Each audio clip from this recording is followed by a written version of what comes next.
All right, what is going on, guys? How's everybody doing? Byrd Anthony here. We're back with another video. And like I said, I've been crazy busy lately. Went on my honeymoon slash my daughter's birthday party. Went to Disney World. As soon as I got back, got right to work. So finally getting around to fixing a problem that I had from this skid steer from day one. If you saw the first video I did with this when I did the driveway, I was talking about how the fuel gauge was broken on it. When I purchased the machine and turned it on and drove it onto my trailer, I didn't notice that because I just figured there wasn't any fuel in the machine and it was just empty. Then when I went to the house, I stopped at the gas station, filled it up, and when I got to the house, turned the machine on, it still was reading empty. So that's when I knew, okay, we definitely have an issue with the fuel sensor. Then if you watched one of my previous videos talking about the warranty on the machine with the hinges here, you'll see that they did tell me what to do to check to see what was wrong with the fuel gauge. That way we can try to diagnose if it's the actual gauge or if it's the float or if it's the sensor. If the float was just stuck, obviously a lot of different things that could have happened. I did all the tests that they asked me to do. We ended up finding out that the float was not properly floating in the fuel. If I grabbed it by my hand and lifted the float up, the fuel gauge would go up and it would go back down. So we knew that it was just something with the float that wasn't working in water or gasoline or anything I tested it on. So I reached back out to the dealer, and what did they do? They overnight by air a new fuel sensor for me. But like I said, I was away on vacation. As soon as I got back, the last thing I needed to do was try to put this on. I had to get right to work. That's just the thing. When you have clients lined up, some things get pushed to the side. It is what it is. As you can see, I drastically need to do some maintenance on this today. I'm going to get all this mud out from a previous job that I had since I've been back. But today we're going to tackle this. We're going to see if this fixes it, which fingers crossed it does. I have 29.8 hours on this machine, and in just shy of 30 hours, I've never had an actual working gas gauge. So this is going to be huge. Typically what I would do is every 2 hours, I would just put fuel in it.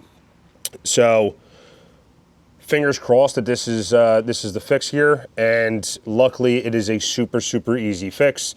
I'll bring the camera over here, even though in the previous video I did show how to do it when I was diagnosing it, but no big deal. Hinges work great, by the way.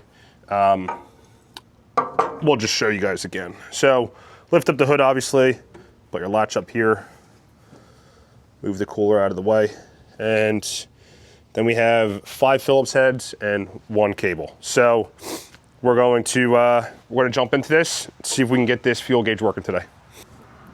All right, so it's going to be a little tough to see on the camera, but I'll do my best. So this is the fuel sensor right here. And like I said, it's got 5 Phillips head screws on it. So I just have my Phillips screwdriver here. And just be cautious. So if you're going to change this, I moved my skid steer over to an area where it would be easier to film. Otherwise, I probably would have just left it right where it was at. Because I turned it on and moved it over here, obviously it's going to be a little bit warm. So you have a lot of heat displacement coming off of right here. And then the exhaust is right out of frame right over here. And just make sure you don't touch that with your arm. Luckily, this has protection on it, so it's warm, but it's not like scorching hot if my hand touches it. But that exhaust over there doesn't have any wrap on it. So if I did touch that, it would be extremely hot. So we're just going to take these screws out. So then this is going to be the difficult part, just with a little bit of heat in here, but this is the cable right here. It's just a little push pin on it. I just have to find where it's at. Right there. Pops right off. If you can see that, there's a little push pin right here. And then this cable runs underneath the hydraulic hose, so I'm going to tuck it underneath there, swing it back around. Then we're going to knock off a little bit of the gas that's on here, and then we're just going to slide this out and take it out of there. All right, here's the new fuel gauge here.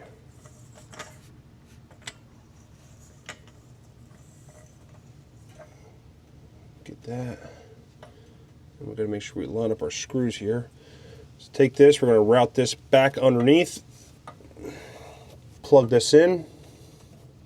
Again, make sure that push pin area, you'll hear it click.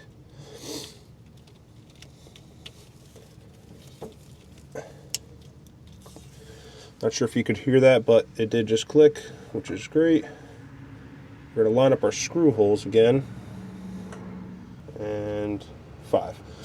Okay, if you remember in the previous video when I talked about checking the fuel sensor here, the service tech at Huayee, the dealership in Georgia where I got the machine from, he mentioned making sure you put 2 Sharpie tick marks that line up on the top of the fuel sensor and the top of the fuel tank. The reason he mentions to do that is because the star pattern here has to be set up the exact way that it came off. You could rotate that thing like I just did for 5 minutes because I don't have the Sharpie marks. Obviously, this is new. And you're going to just sit here and fiddle with it for 5 minutes like I just did until you can get all the holes lined up. Seems a lot easier said than done, but being in a tight spot like this, it's hard to see all the spots, especially with the rubber gasket. So it does take a little bit of time, but it's definitely crucial for if you were to take it off to make sure that you just put those tick marks. It just saves you a lot of time and headache. When I did the testing, I had this thing back on in 10 seconds rather than sitting here spinning it around. But we got all 5 screws in there, so just tightening this last one. Then I'm going to double check them all in the star pattern, make sure they're snug. Cables plugged in, and the hoses ran underneath the hydraulic line. So just in case it was a little hard to see, again, that's the where the fuel sensor is. Big square box underneath the hydraulic pump is the fuel tank, and then that little cable right there is the cable that you have to plug in to send it over to the gas gauge. All right, so now we're going to test it. Fuel gauge here. My luck, there's probably not going to be any fuel in here, so it's probably not even going to move, but it should move a little bit. We'll see. So turn our battery on here, click our key, and look at that. We have a quarter of a tank. That easy. 28.9 hours. All my other sensors are working good. Headlights are working, horns working, choke works. I haven't tried the outlet yet, but we have a working fuel gauge.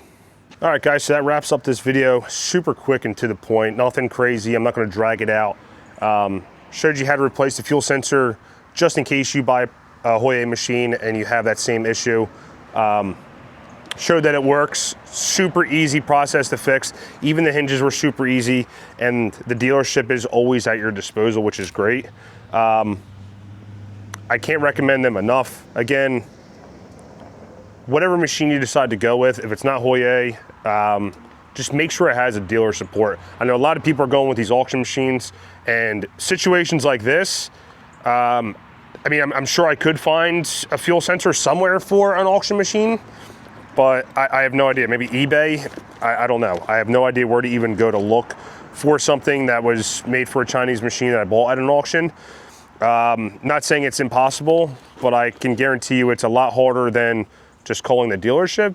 And the perks of also having the warranty is they send it to me for free. Overnight, air shipped it to me literally for free. Same with the hinges, and I have a box of 2 more just in case it happens. So you might be paying a little bit more for a machine like this, obviously, than the auction, but it comes at a price, right? Better materials,